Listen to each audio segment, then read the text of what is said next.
Señoras y señores, gracias por estar con nosotros en la hora 22. Buenas noches, bienvenidos nueva vez.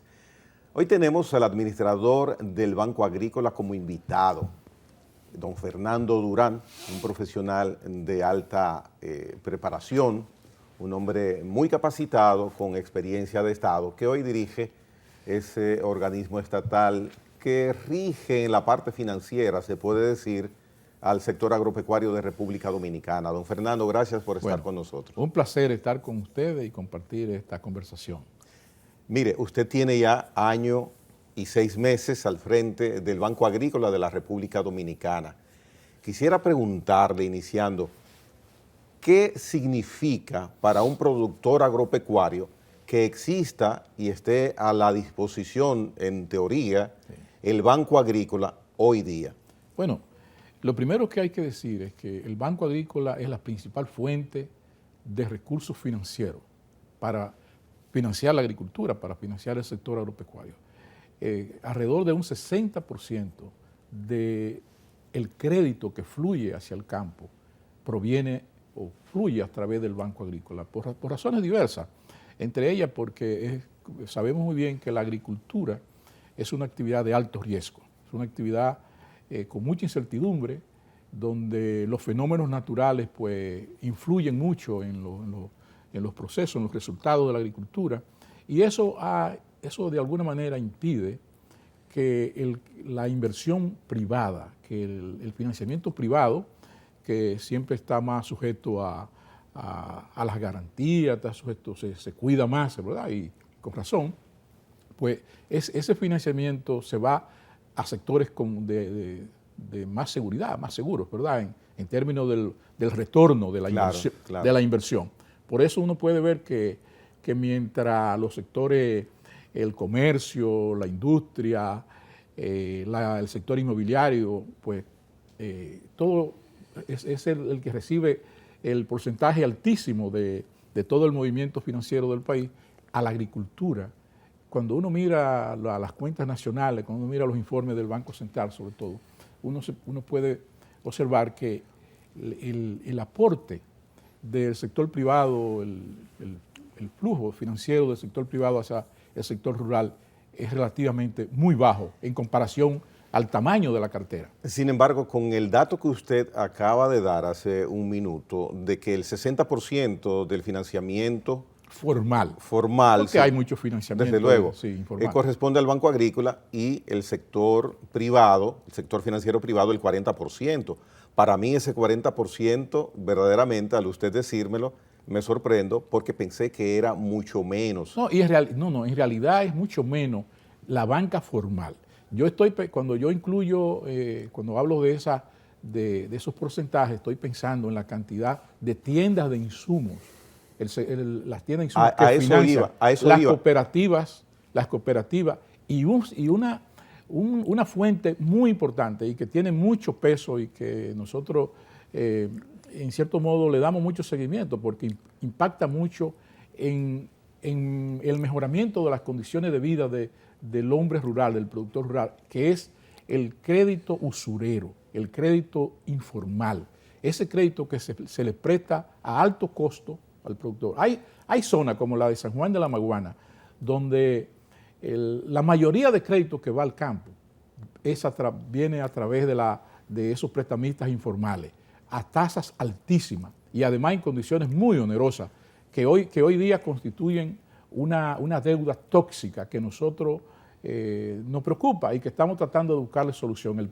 En este plan que me gustaría comentarlo más adelante, el presidente de la República, Luis Abinader, una de las cosas con los análisis que se han hecho, uno de los problemas que tiene el desarrollo de San Juan de la Maguana justamente es que hay una gran cantidad de los activos del pequeño productor, las viviendas, las parcelas y toda clase de activos están en una buena parte en manos de los prestamistas usureros. Y nosotros tenemos que buscarle una solución a eso. Y el presidente Luis Abinader, una de las cosas en este plan que estamos incorporando y que justamente anunciamos el sábado, que se juramentó el director ejecutivo, con la presencia de la vicepresidenta de la República, uno de los componentes de ese plan justamente es abordar esa deuda que algunos economistas llaman una deuda tóxica, porque lejos de contribuir a promover desarrollo, a impulsar crecimiento, lo que hace es que dificulta y atrasa.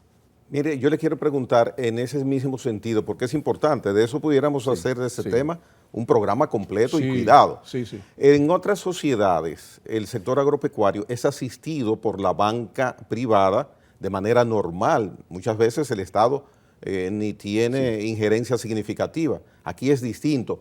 ¿Qué es lo que sucede en República Dominicana con ese esquema? Bueno, hay dos aspectos que nosotros estamos trabajando y que son parte de la propuesta que el presidente Luis Abinader hizo al país al momento de juramentarse como presidente y que nosotros estamos trabajando. Primero es tener un fondo de garantía, porque el dinero cuando se presta, sobre todo el dinero que proviene de los ahorros de los ciudadanos, porque el dinero que presta la banca, incluso el dinero que se toma prestado, es un dinero de los ciudadanos, que en su gran mayoría pertenece a los ciudadanos. Sí. Entonces ese dinero hay que garantizarlo, hay que tenerlo seguro. Por eso muchos países tienen fondos de garantía para garantizar que, valga la redundancia, de que el dinero que se invierte en la agricultura, no importa lo que pase, no importa los riesgos y los fenómenos que sucedan, está respaldado, esté protegido por un fondo ahí. Esa es una cosa. La otra cosa es el desarrollo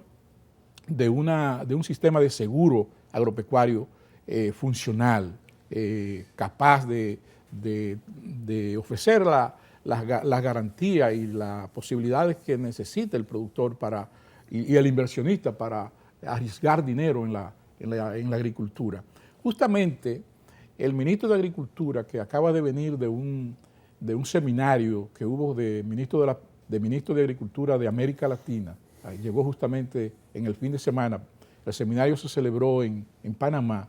Uno de los temas que se ha tratado, y ya hemos tenido reuniones anteriores, en meses anteriores, justamente es la creación de un seguro para la región latinoamericana, con un seguro agrícola que pueda también, porque esa es una de las limitaciones y uno de los desafíos que tiene el desarrollo agrícola de América Latina, tener que hayan flujos de capital lo suficientemente significativos, no solo para invertir en la producción per se, sino también en la infraestructura. La agricultura latinoamericana necesita mucha inversión en maquinarias y nosotros aquí en el país, incluso el propio presidente, lo hemos conversado en muchos momentos, por iniciativa del propio presidente, es tratar de propiciar un mayor nivel de mecanización de la agricultura del país, que hace falta. Todavía muchas labores se hacen de manera manual y eso baja la productividad realmente de la agricultura. Pero también hacen falta muchos caminos, hacen falta muchas obras parcelarias. Dentro de la finca del productor hay que hacer caminos, hay que mejorar los sistemas de riego, hay que hacer innumerables tareas y aportes que mejorarían significativamente la productividad rural. Bien. Mire, don Fernando, la visita suya aquí nos honra porque realmente la República Dominicana vive una situación, diríamos que especial y privilegiada respecto a otros países de la región y del mundo. Sin embargo, en términos de lo que es la producción, de lo que es la tierra de la República Dominicana. Sin embargo, parecería ser, y todos los gobiernos lo han planteado, que el término del mercadeo de la superproducción agrícola de rubros distintos, de mujeres campesinas en la Loma de Santiago, en la parte del sur, en todas partes, una superproducción de muchos riesgos, de muchos artículos, que se combina al mismo tiempo con un tema de precio, de estabilidad de precio. Y una de las cosas con las que el presidente Luis Abinader hizo compromiso y la parte del sector agrícola del PRM fue la posibilidad de manejar eso de forma tal que los productores no produjera muchas cosas y después no tuviera mercado. Pero además, también garantizar el tema, el aspecto interno de la producción agrícola, Sí, precios bajos para la población con salarios muy deprimidos y muy bajos. Sí, tú has mencionado muchas cosas ciertas y muy importantes que le estamos poniendo atención desde el gobierno. Primero, reconociendo que la República Dominicana tiene un potencial agrícola extraordinario. Tiene suelos, tiene valles muy importantes con posibilidades de irrigación, tiene una infraestructura de riego agrícola muy significativa y muy importante. Más de 4 o 5 millones de tareas de tierra se irrigan en el país. Y eso es en tierras llanas, fértiles, con muchas posibilidades y mucha disponibilidad de agua. O sea y además tenemos también la ventaja de ser un territorio con un clima tropical, donde las frutas tropicales pues se dan con mucha. Nosotros somos grandes productores de cacao, el principal posiblemente productor de cacao orgánico del mundo, exportamos.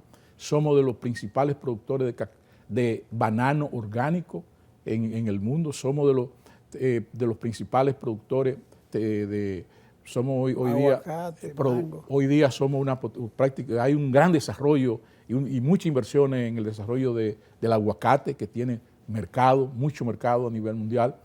Y así, el café nos hemos convertido en importadores de café, pero eso fue, pienso yo, o muchas personas piensan que por negligencia del sistema oficial de apoyo a la agricultura, pero estamos volviendo. Hay un proceso de recuperación de la caficultura del país muy importante, con variedades mejoradas y que resisten muchos de los problemas de enfermedades y plagas. Y el tema del mercado específicamente para los productores agrícolas. Entonces, miren, la colocación. El tema del mercado es uno de los temas que todavía necesita un mayor desarrollo en el país. Nosotros estamos trabajando en lo que hoy día se llama a nivel de muchos países la agricultura de contrato. En Colombia alrededor del 40%, y me decía alguien en estos días, posiblemente más, de todas las cosechas, de toda la agricultura que se hace en Colombia, está contratada previamente. Y eso es muy importante. Y nosotros estamos trabajando en eso y estamos tratando de diseñar planes en ese sentido, de tal manera que los agroindustriales, todo el que procesa productos agropecuarios, juntar al productor con eso, pero también el sector turismo, que consume muchos productos de origen agropecuario, también que sea basado en contratos, pero también los exportadores, los supermercados. O sea, nosotros estamos trabajando y el ministro de Agricultura ha organizado más o menos cada 15 días unos encuentros con los dueños de supermercados donde estamos explorando todo ese tipo de posibilidades. Pero también otro tema que... Perdón, don Fernando, y esa figura de aglutinar, de poder coordinar esa parte, claro, para que el productor pueda saber que su cosecha está asegurada, ¿quién sería? ¿Un organismo nuevo?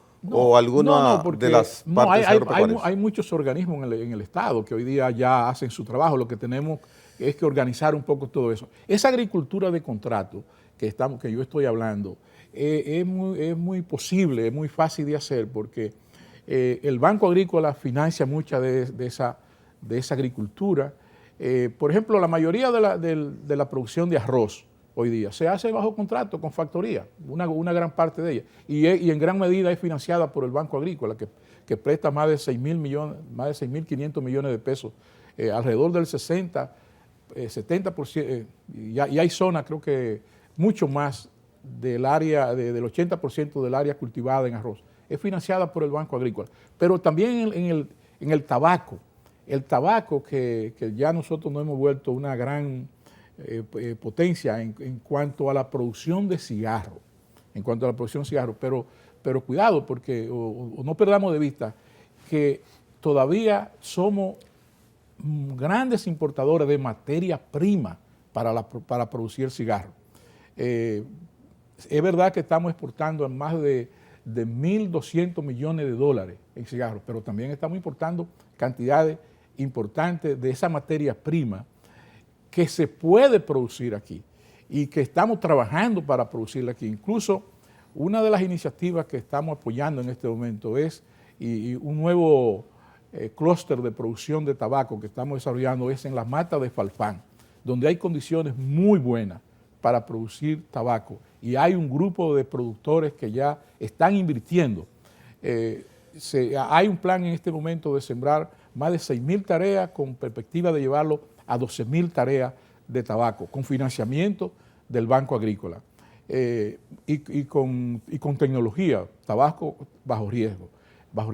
Y ya hay un grupo de compradores y de procesadores de tabaco del Cibao que están yendo a las matas de Falfán a hacer las conexiones necesarias. Entonces, todas esas cosas. También tenemos, y es un proyecto que vamos a anunciar en los próximos días, un proyecto que estamos analizando con el Banco Interamericano de Desarrollo. Y en ese proyecto de financiamiento para la tecnología, sobre todo tecnologías verdes, que es parte de la nueva visión, del nuevo compromiso que tiene el gobierno de empujar una producción amigable con el medio ambiente, ¿verdad? Y en ese proyecto estamos estamos incorporando la construcción de una cadena de frío, porque esa es otra limitación que tiene la agropecuaria dominicana. El manejo post cosecha requiere mucha, para que haya una buena calidad de la producción y una buena conservación de los productos y esos productos lleguen en condiciones frescas, atractivas a los mercados, se necesita un buen manejo. Y nosotros vamos a invertir también en esa área para mejorar toda esa cadena de comercialización. Y podemos seguir hablando. Y aquí no hay esa cultura desarrollada aún, de esa cadena de frío. Y hay poca infraestructura. Ahora, en estos meses nosotros hemos visto, pues, sobre todo cuando hemos enfrentado la necesidad de conservar la carne de cerdo, ahora con motivo de la peste porcina africana, que se estaban sacrificando muchos animales sanos que se podían aprovechar, pero había restricciones para guardarlo porque no habían los congeladores necesarios para ello, igual que toda esa producción hacia la exportación. Todo eso requiere infraestructura que nosotros estamos promoviendo, propiciando que se invierta en ello. Mire, en República Dominicana, y vamos a una pausa, don Fernando, pero tenemos tantas características que Abinader mencionó también al principio. Tenemos tierra, tenemos mano de obra calificada, tenemos un clima favorabilísimo, tenemos prácticamente todo. Y tenemos algo muy importante, que son acuerdos preferenciales con los principales mercados del mundo. Nosotros tenemos el acuerdo EPA, el Economic Partnership Agreement, con Europa. Tenemos el acuerdo con el DERES-CAFTA con Estados Unidos, tenemos el Caribe, o sea, nosotros tenemos acceso preferencial a los mercados más ricos del mundo. Precisamente, tenemos todos los ingredientes de hacer un plato suculento, sin embargo, no acabamos de dar el brinco exponencial en nuestra área agropecuaria de República Dominicana. Ese aspecto yo quiero que lo toquemos, don Fernando, después de la pausa, y que hablemos también de invernaderos, de muchísimas cosas, que ojalá fueran 2 programas para hablar con Fernando Durán en esta noche del Banco Agrícola, quien es su administrador, y en unos instantes él regresará con todos nosotros.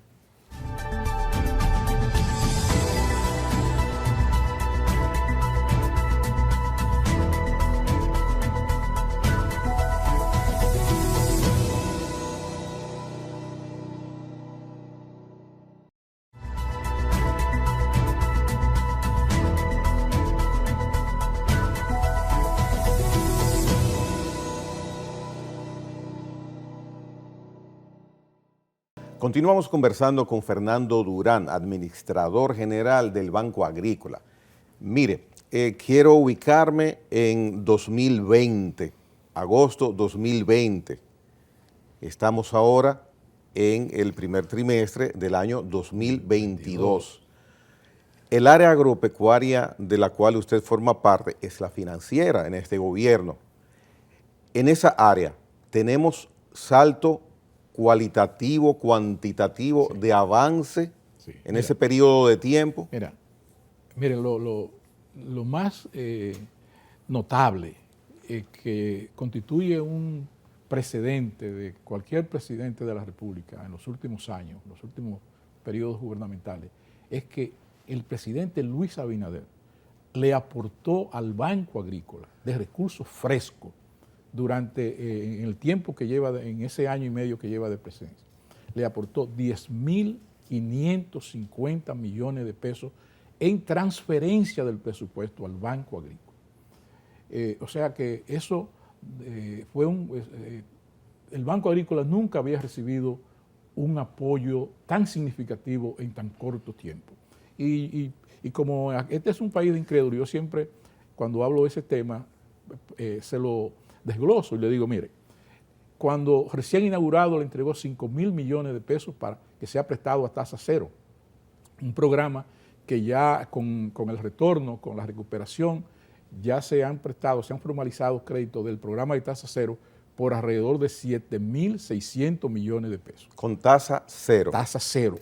Productores que reciben los recursos y no tienen que pagar intereses por esos recursos. ¿Y esos préstamos qué tiempo de duración están establecidos? Depende. Esos préstamos van desde el periodo que conlleva una cosecha hasta 7 años muchas veces que se prestan cuando es para ganadería y para cultivos frutales. Esos 5.000 millones de pesos. En diciembre, el presidente les transfirió por iniciativa propia de él también 3.500 millones de pesos. Ahí van 8.500 millones. También el presidente le transfirió del presupuesto, un aporte mensual que hace el gobierno, 1.000 millones de pesos, que este año se duplicó esa cantidad. En el año 2022, el Banco Agrícola, si recibía del presupuesto nacional 1.000 millones el año pasado, ahora está recibiendo 2.000 millones. ¿Y el proceso de burocratismo?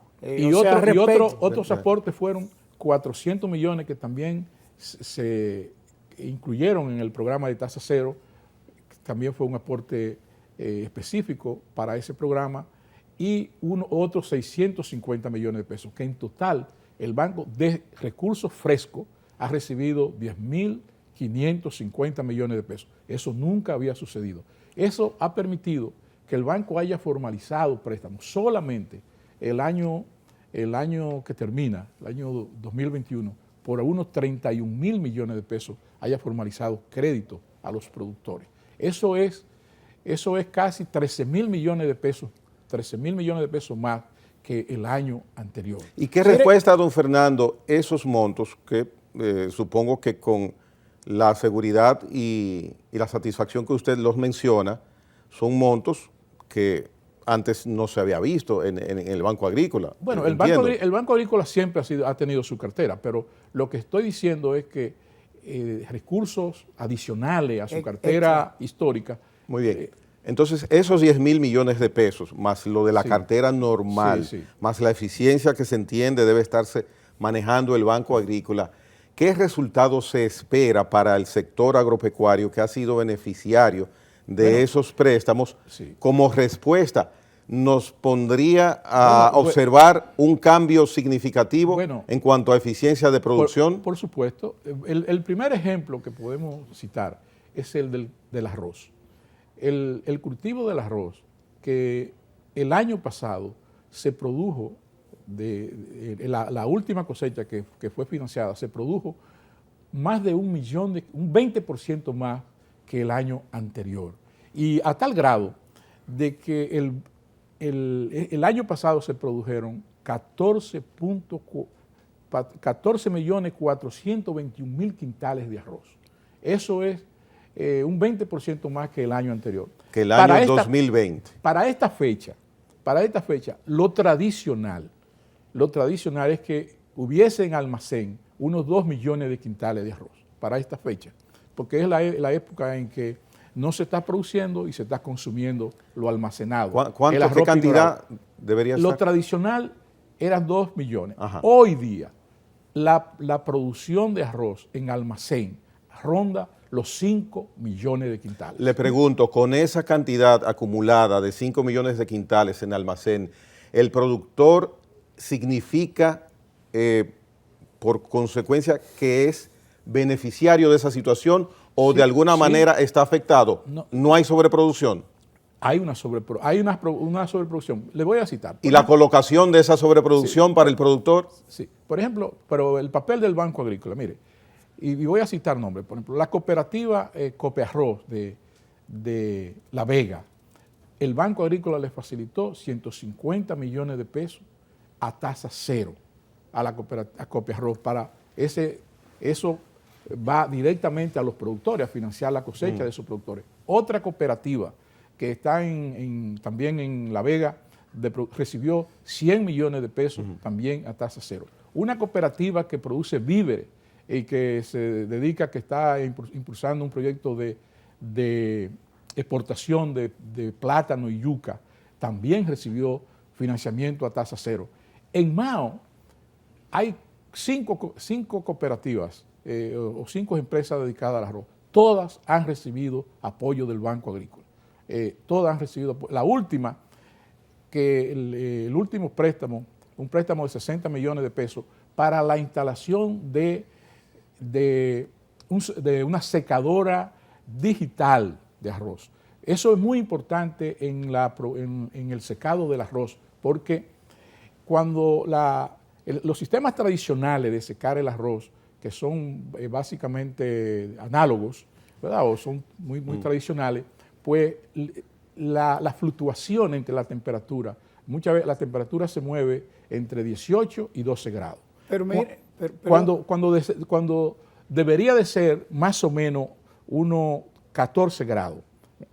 Eso, cuando se seca con equipos modernos que mantienen un secado uniforme, el productor o el molino recibe hasta un 4% más de eficiencia. Mire qué bien. Que eso, cuando estamos hablando de 10 millones de quintales de arroz, estamos hablando de 400 o 500 mil quintales adicionales que entran al sistema. Todas esas cosas son de las cosas que se han estado mejorando y que vamos a seguir mejorando.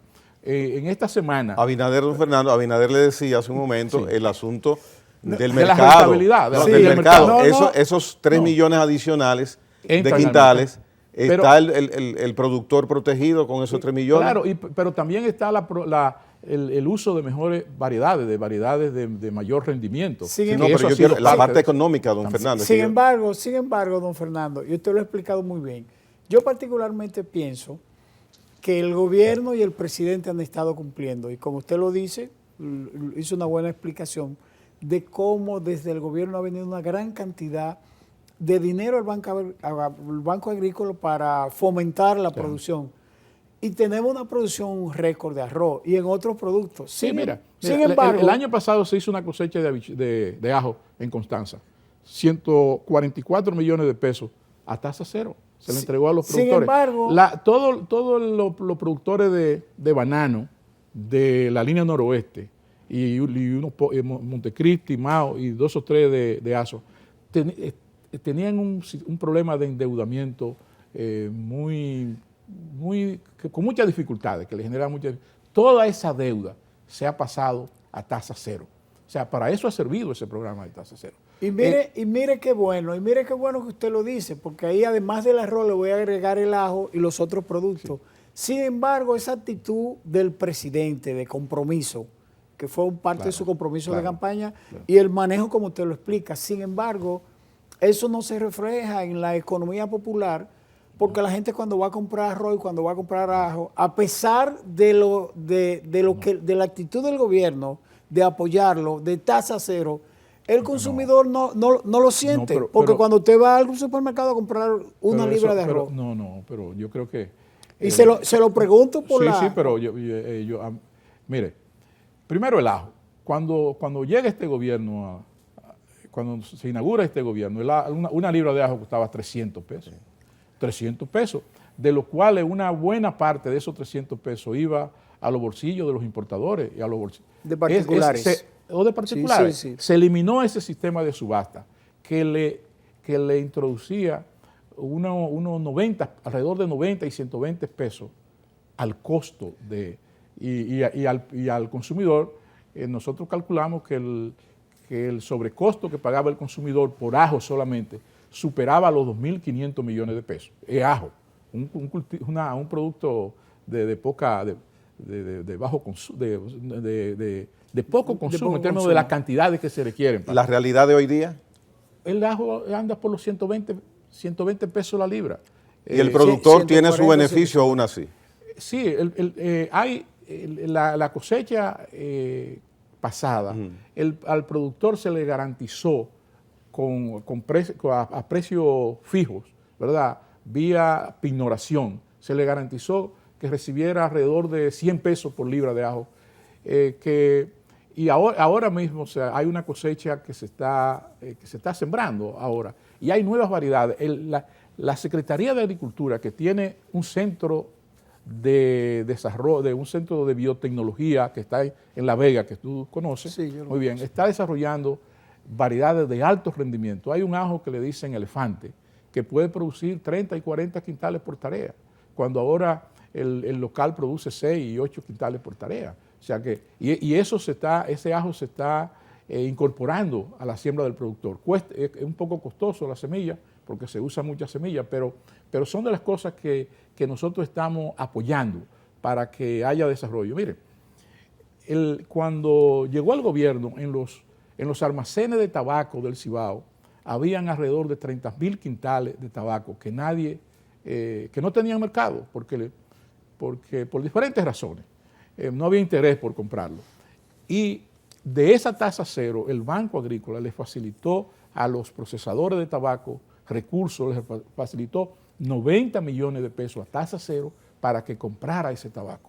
Cuando nosotros llegamos al gobierno, cuando recién en los primeros meses de trabajo de nosotros, de las nuevas autoridades, identificamos que Agrodosa, que es la empresa aseguradora del Estado, tenía una deuda de alrededor de 200 millones de pesos con unos 800 pequeños productores, básicamente de la zona arrocera y de la zona bananera. Que le debían a Agrodosa. No, Agrodosa le debía a los pequeños productores como consecuencia de los siniestros, de pérdidas de cosecha. Reembolsos. Por temporadas y por pérdida de cosecha. En los últimos 5 años no le habían pagado un centavo a esos pequeños productores y eso se fue acumulando. El Banco Agrícola le facilitó recursos a Agrodosa, porque Agrodosa es una empresa, para que le pagara, y se le pagaron a 816 pequeños productores, se le pagó su seguro, eso lo capitalizó. Entonces, ¿y cómo entonces el Banco Agrícola va a recuperar ese dinero de Agrodosa? Fue un préstamo a Agrodosa. Agrodosa genera también sus recursos. Pero Agrodosa le irá a quedar bien al Banco Agrícola. Sí, por supuesto, no paga. ¿Cuál es la tasa de retorno de la cartera de préstamos de ustedes, don Fernando? Nosotros la hemos estado bajando, depende de la región. La mora del banco anda por alrededor de los 7,5%. Esa es la morosidad que tiene el banco. El banco tiene dos tipos de carteras. Tiene una cartera propia y tiene carteras administradas. El banco administra fondos del FEDA, el banco administra fondos de Conaleche, el banco administra fondos de Indocafé, que a propósito, y esto también lo anuncio como una novedad. Sí, como algo que un compromiso o una disposición que el presidente ha dispuesto, valga la redundancia, a favor de los pequeños productores de café. Esos pequeños productores de café tienen una deuda con el Banco Agrícola de alrededor de 350 millones de pesos.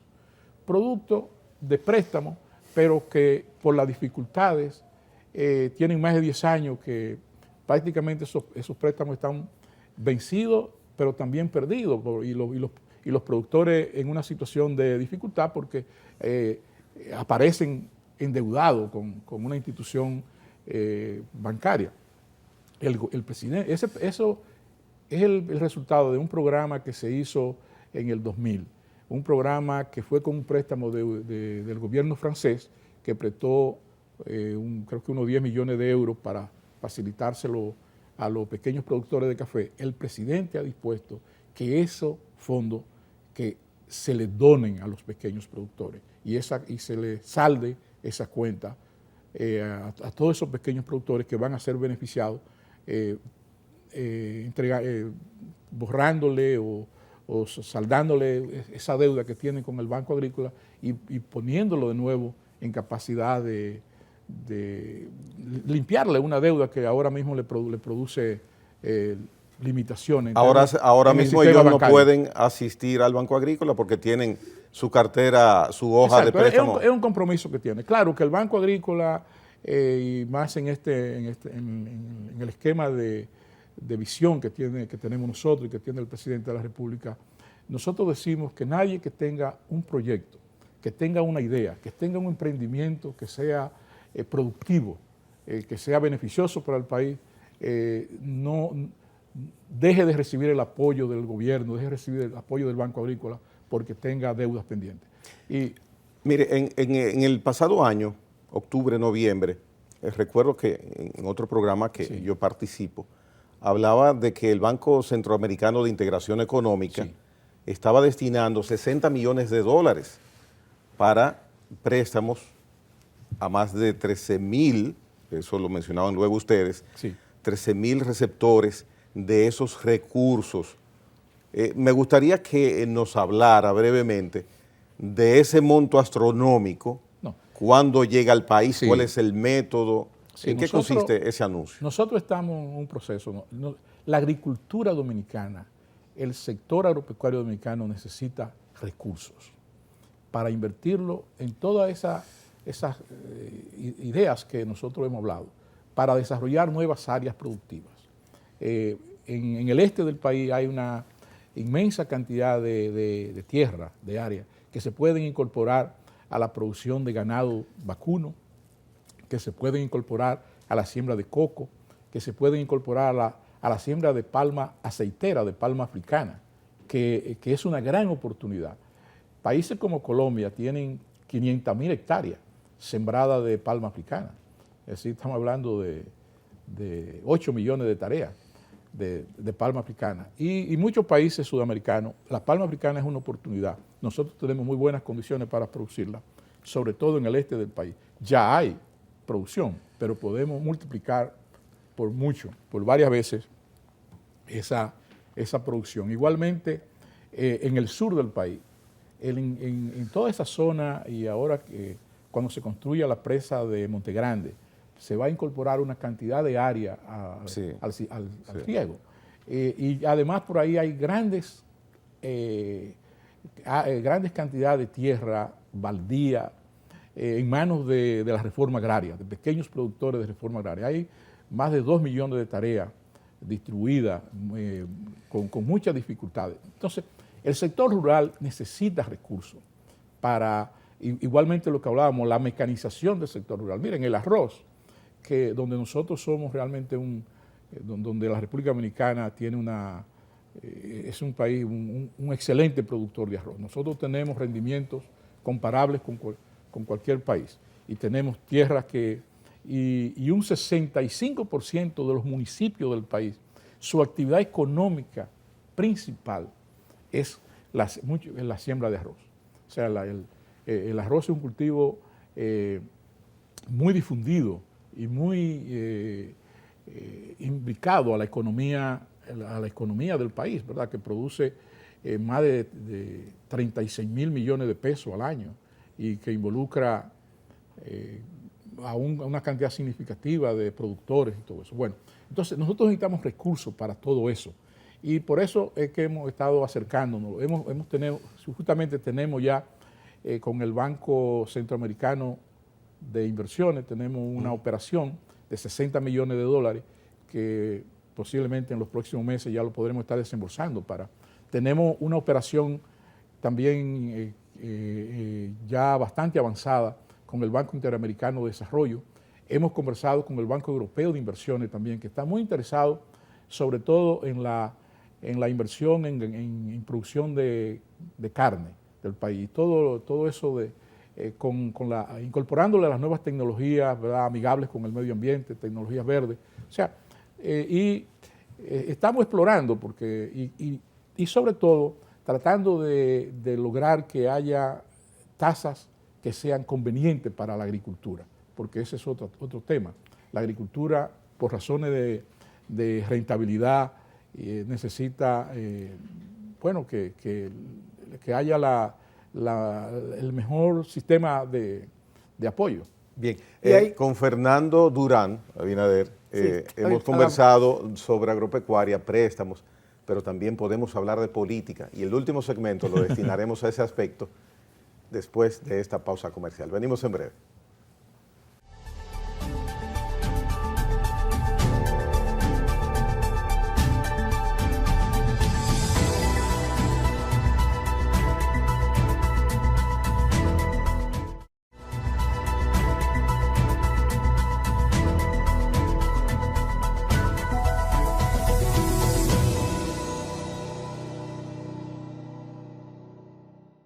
Bien, el último segmento del programa con nuestro invitado de hoy, Fernando Durán, administrador general del Banco Agrícola.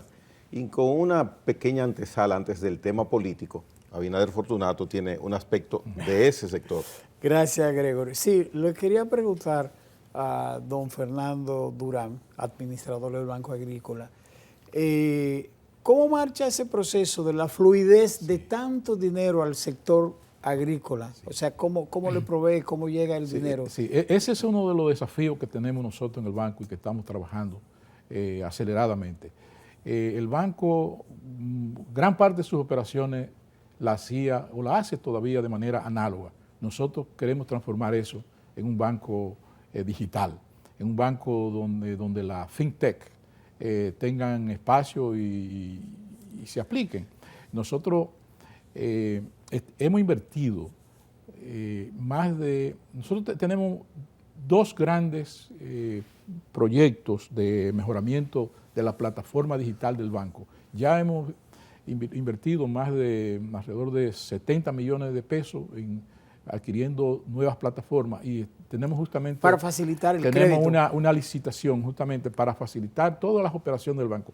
La idea es que cada agente de desarrollo que llega a la finca del productor, y ya en algunas sucursales que estamos haciendo planes pilotos, ya el agente de desarrollo llega a la finca, puede en una tablet ingresar la información básica y esa información cae inmediatamente en una base de datos central y desde ahí se puede procesar.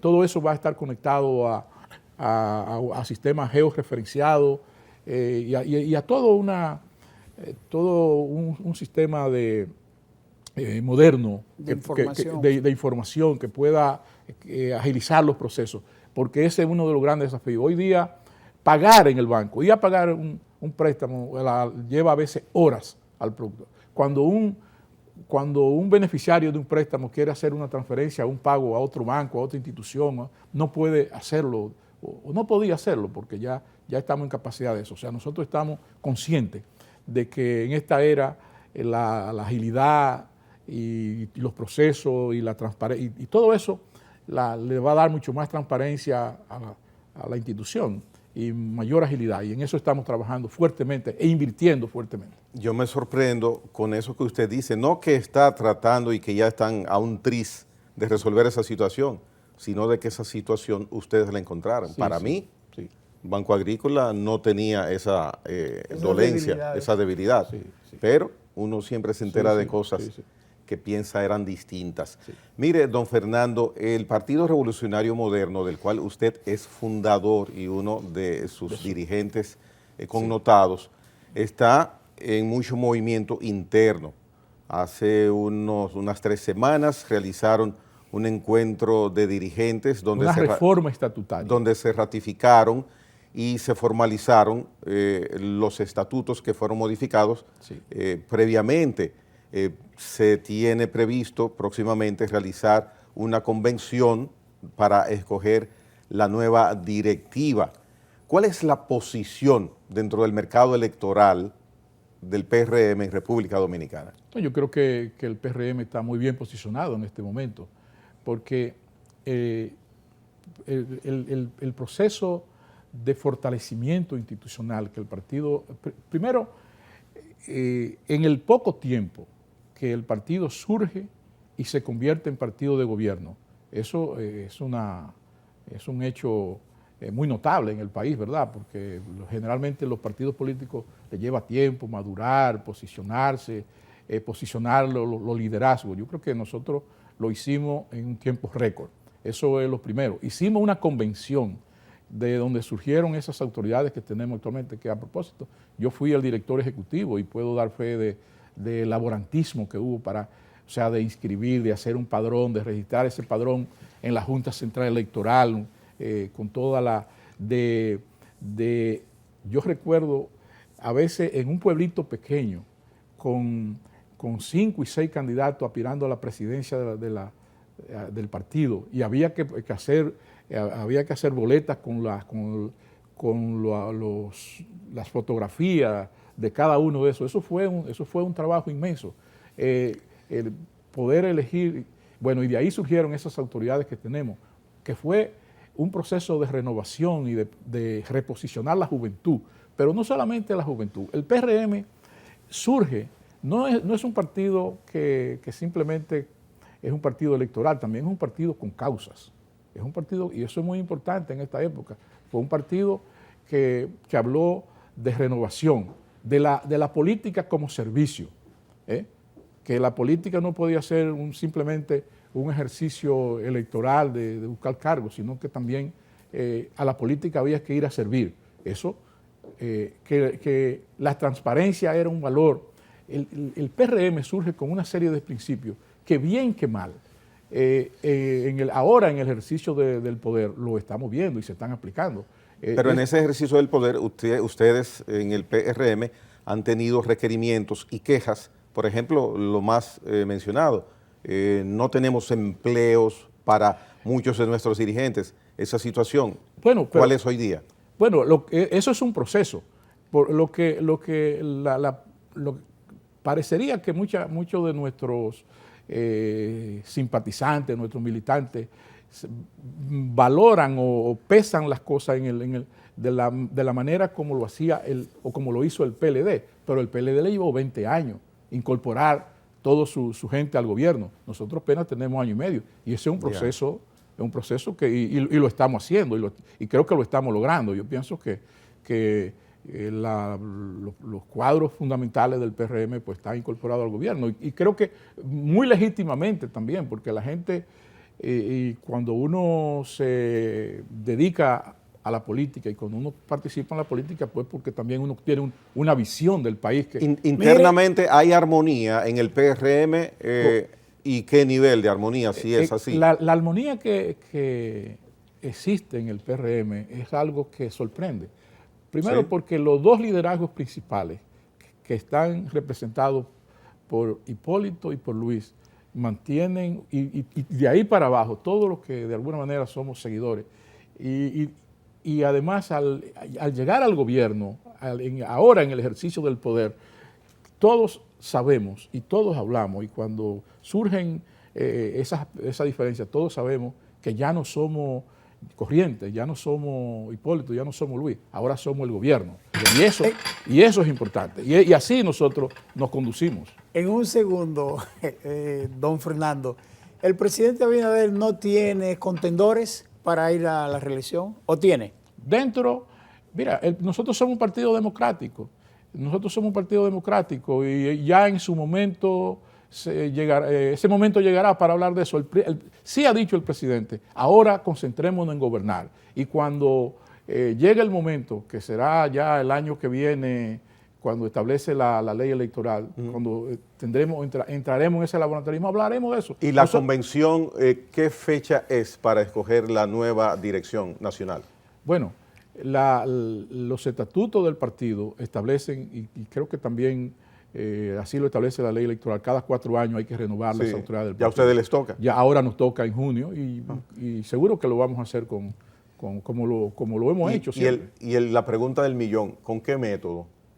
Bueno, el que decidan los organismos del partido, porque los estatutos del partido, los estatutos que se acaban ahora de reconocer y de aprobar, pues establecen varios métodos y ya la dirección del partido nos reuniremos y analizando las conveniencias y la conveniencia para nosotros también es el ejercicio de la democracia, el ejercicio de la política. No es simplemente la conveniencia personal, es la conveniencia del país. Bien, nos faltó un pedacito más de tiempo, don Fernando, pero hasta ahí podemos llegar.